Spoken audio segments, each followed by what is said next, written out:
Assalamualaikum warahmatullahi wabarakatuh. Perkenalkan, nama saya Rahma Adi Syafira dengan NIM 2120502072. Di sini saya akan menjelaskan tentang makalah yang telah kami buat dengan rekan saya Hairisa Aisyah dengan NIM 2130502090 dengan judul strategi dalam memanajemen diri untuk melakukan sesuatu, mulai dari sekarang.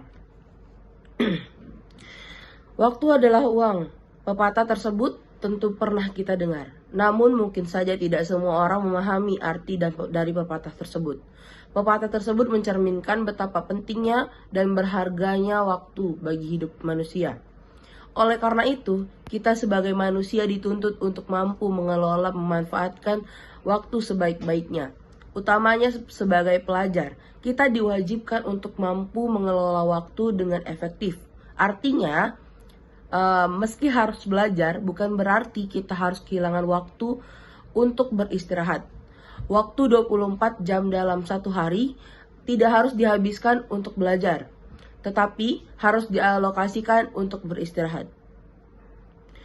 Kunci utama dalam mengelola waktu belajar dan waktu istirahat adalah mengkombinasi dari fleksibilitas dan disiplin. Pengaturan waktu yang efektif dan efisien sangat diperlukan dalam semua kegiatan tercapai pada waktu yang tepat. Berikutnya, sifat dan keistimewaan waktu. Waktu itu cepat berlalu. Waktu yang berjalan akan terasa cepat berlalu. Seolah-olah semua baru kemarin Anda berlari dengan teman atau keluarga. Tidak terasa sekarang sudah akan menghadapi hari Minggu lagi. Dulu masih kanak-kanak, sekarang sudah dewasa, bahkan mungkin sudah punya anak. Semua yang Anda rasakan seperti perasaan di atas, pasti dirasakan oleh orang lain.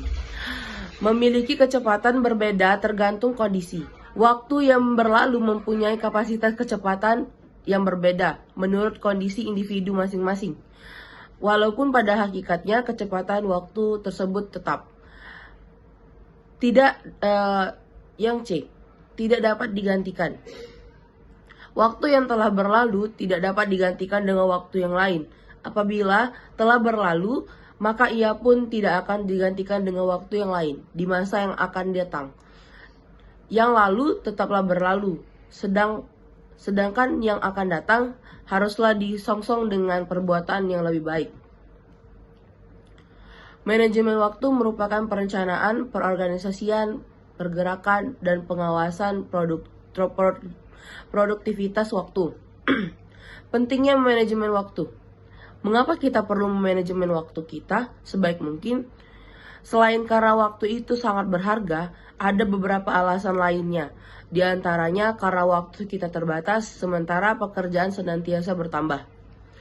Manajemen waktu membuat kita lebih produktif, dapat menghindari hambatan dan gangguan yang menghalangi dari tujuan.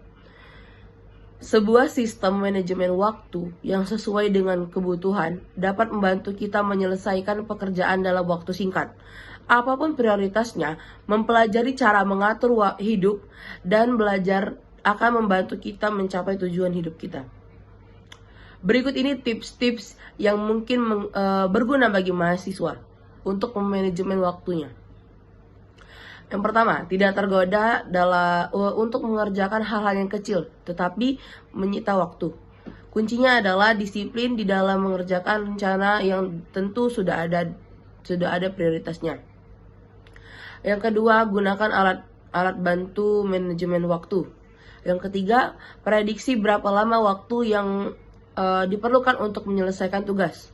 Ketika kita akan mengerjakan sesuatu atau ketika merencanakan sesuatu, kita harus mengetahui kira-kira berapa lama yang diperlukan sesuai dengan kemampuan kita dalam menyelesaikan tugas. Jangan membuat prediksi yang tidak sesuai dengan kemampuan kita, karena hal ini malah dapat menimbulkan masalah lain. Yang keempat, mengetahui kapan suatu tugas harus diselesaikan atau deadline.